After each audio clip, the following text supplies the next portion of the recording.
Boa tarde, doutor. Vossa Excelência, a palavra pelo prazo regimental de 15 minutos.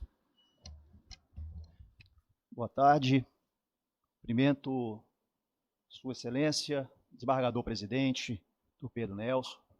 Cumprimento também os integrantes da turma, doutor João Rigo, desembargador-relator, a desembargadora Jaqueline. Cumprimento o ilustre representante do Ministério Público, os colegas advogados que estão nos assistindo, senhoras e senhores. Eu fiz chegar às mãos de Vossas Excelências, senhores julgadores, uma síntese das mais de 30 laudas das razões recursais do senhor Raul. Tentei resumi-la em 3 laudas. O caso, com todas as vênias, é simples, mas adquiriu uma complexidade, talvez porque sensacionalizado ao extremo pela mídia aqui no estado do Tocantins. E na primeira sinopse, ou melhor, na sinopse que faço do caso concreto, se resume muito bem o ocorrido aqui nessa situação. 2012, e aí quero aqui abrir um parêntese, senhores julgadores, estou nesse processo desde o seu nascedouro, desde aquela famigerada, com todas as vênias, de perdão da palavra, sensacionalização da mídia, em que se divulgou uma conversa entre o candidato a prefeito aqui do estado de Tocantins e o senhor Carlos Augusto, numa conversa política que se teve em uma determinada reunião. Tratava-se da Operação Monte Carlo, operação esta que vinha apurando jogos ilegais no país e se defrontou em 2012 com tais gravações. Nessas gravações, realizadas em 2004, então nós estamos falando do ano de 2004, o candidato a prefeito, Raul, conversava com um senhor chamado Carlos Augusto e ali, de acordo com a acusação, entabulava-se captação de apoio e recurso financeiro para a campanha. Ponto final. Essa notícia veio à tona, foi instaurado um procedimento na CPMI, onde também participei, e ao final e ao cabo, inclusive na CPMI, essa comissão parlamentar de inquérito mista foi arquivada, sem indiciamento sequer do então prefeito. Todavia, aqui em Palmas, o Ministério Público prosseguiu na investigação e ofereceu-se uma ação penal lastreada quase que exclusivamente naquelas reportagens midiáticas e naquele material até então utilizado pela CPMI, repito, posteriormente arquivada sem qualquer indiciamento. Essa denúncia foi para que se fosse apurado judicialmente o crime de corrupção, o crime de associação criminosa, o crime de lavagem e o crime de fraude à licitação. E qual que era a acusação nessa primeira denúncia, senhor relator? Que o prefeito, face àquelas entabulações ocorridas antes das eleições, teria mancomunado com esse senhor empresário para beneficiá-lo durante a sua gestão. Durante a gestão do prefeito, a primeira gestão do prefeito, constituiu-se uma empresa, contratou-se uma empresa denominada Delta Construções para coleta de lixos aqui na cidade, um ano depois do primeiro mandato do prefeito. E entendeu a acusação que essa empresa teria como sócio oculto esse senhor Carlos e que estaria sendo beneficiada pela gestão face àquele acordo supostamente entabulado durante a campanha. Durante a tramitação dessa primeira ação, sobreveio uma outra ação, que é esta objeto de julgamento. Nesta outra ação, os mesmos fatos, pelo menos originários, foram trazidos à tona. Aquela entabulação política que poderia redundar num acordo e num benefício posteriormente. E tramitou-se 2 ações penais, basicamente abordando o fato matriz, primevo e originário. Naquela primeira ação, houve uma sentença condenatória, a defesa recorreu, Vossas Excelências irão julgar os embargos declaratórios, certamente, depois desse caso, e o Superior Tribunal de Justiça anulou o acórdão aqui do Tribunal de Tocantins para que se manifestasse em sede de embargos declaratórios sobre as matérias ali postas. A segunda ação penal, a defesa até sustentou uma litispendência, mas o juiz indeferiu o pedido na resposta da acusação, entendendo que não havia litispendência, que se trataria de fatos posteriores àquela primeira ação penal. Pois bem, o primeiro ponto, e aqui nós estamos julgando a sentença no segundo processo. O ponto que se traz inicialmente aqui, em sede de razões de apelação, primeiramente diz respeito à incompetência dessa justiça estadual para analisar o feito. Se a acusação, e aí é um trecho da ementa do Superior Tribunal de Justiça, estabelece um vínculo entre as condutas imputadas ao apelante com campanha eleitoral, e esse foi o objeto matriz, a mola propulsora dessas duas ações, isso inclusive o Ministério Público realça com todas as cores na denúncia em todas as suas peças processuais. Se isso acontece, a competência passa a ser da Justiça Eleitoral. De 2016 para cá, essa jurisprudência veio se consolidando até encaixar como uma luva no presente caso concreto. Portanto, logo de pronto, a incompetência desse juízo, com todas as vênias, haveria de ser decretada.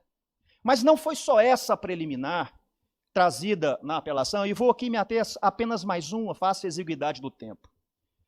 Senhores julgadores, como eu disse, acompanham esse processo desde o seu nascedouro e vivi as agruras do apelante, assim como dizia Francesco Carnelucci, vivi as agruras do apelante sentando no último degrau da escada em sua presença, contra as arbitrariedades que enxergava naquele momento.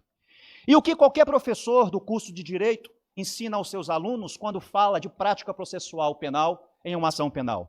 Que as teses defensivas, o momento auge da defesa é o momento das alegações finais, onde ali a defesa irá expor com toda a veemência e vigor as razões que entendem como sendo justas para serem acolhidas ou pelo menos lidas pelo julgador.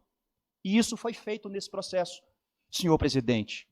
Porém, o juiz, ao proferir a sentença, logo no primeiro capítulo meritório, assim consignou, abro aspas, para análise da materialidade e autoria do crime, hei de adotar em parte as razões finais do Ministério Público. A reprodução será praticamente integral, como permite a denominada fundamentação per relationem. Em nome dessa tal fundamentação per relationem, nenhuma vírgula sequer dos argumentos defensivos esposados nas alegações finais foram enfrentados pelo magistrado. Mesmo a defesa tendo ventilado o artigo 315 do Código de Processo Penal, trazido aqui pelo pacote anticrime, o magistrado não se dignou a enfrentar os argumentos sofridamente aguardados pela defesa em suas alegações finais, para preferir vestir a beca do Ministério Público, transcrever ipsis literis os argumentos daquele órgão ou deste órgão em suas alegações finais, para entregar a prestação jurisdicional para a sociedade. Lembro-me, senhor presidente, digno relator, que no dia seguinte a essa decisão a imprensa me procurou querendo saber qual foi o resultado, e eu afirmei o resultado da sentença. E a empresa, e por que não? Qual foi a alegação do acusado que a sentença não acolheu? Eu falei, nenhuma, porque não se analisou a tese defensiva. Me restará levar a matéria para o Tribunal de Justiça, senhora imprensa, para que a senhora obtenha essa resposta.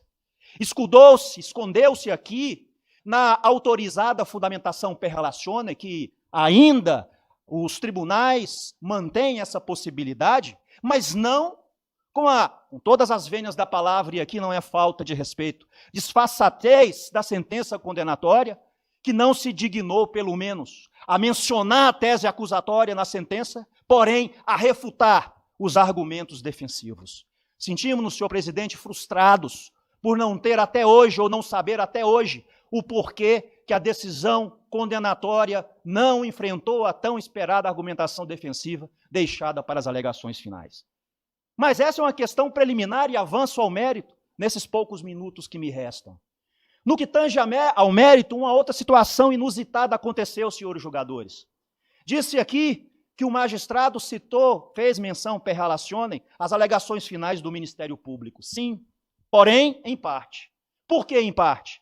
Porque o Ministério Público, nas suas alegações finais, pediu a absolvição dos acusados, e Vossa Excelência acompanharam a ostentação anterior, de 2 dos crimes que tinham vinculação direta à tal lavagem de dinheiro.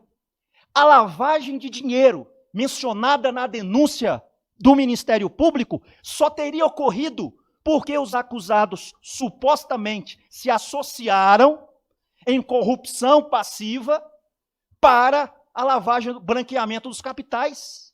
Mas o Ministério Público começa suas alegações finais assim, e abro aspas. Durante a instrução do presente feito, não se verificou outros elementos de provas hábeis a sustentar um pleito condenatório em relação à figura típica da corrupção passiva. E por que o Ministério Público entendeu a tipicidade da corrupção passiva e prossegue? O respeitável órgão. Por constituir um elemento normativo do tipo penal, necessário a prova de que a obtenção da vantagem devida tinha sido motivada em virtude de uma função pública desempenhada pelo agente, o que não restou comprovado, com plena certeza, no conjunto probatório amealhado aos autos.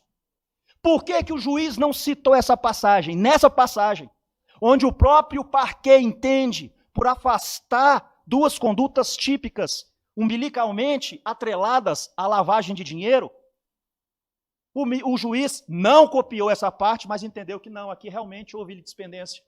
Então eu reconheço a litispendência desses 2 crimes com relação àqueles outros que foram julgados, inclusive mantidos pelo tribunal, como se a defesa fosse levado a buscar elementos informativos em outro processo, violando, digamos assim, aquela máxima de que o que está no mundo, não está no mundo dos autos, não está no mundo de direito.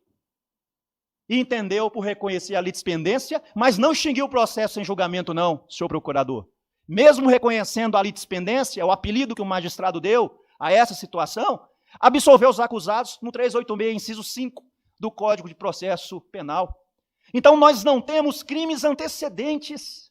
E no que tange ao apelante, Raul, a questão ainda se avulta, porque não tem nada, nenhuma interceptação telefônica, nenhuma testemunha, nenhuma conta bancária foi quebrado o sigilo do apelante, absolutamente nada de que ele teria se beneficiado de algum valor, possivelmente utilizado pela empresa Delta Construção por intermédio de uma terceira, para além das elucubrações, das presunções. Por quê? Porque trabalhavam na prefeitura pessoas vinculadas a ele, ou porque ele tinha amizade com essa ou aquela pessoa.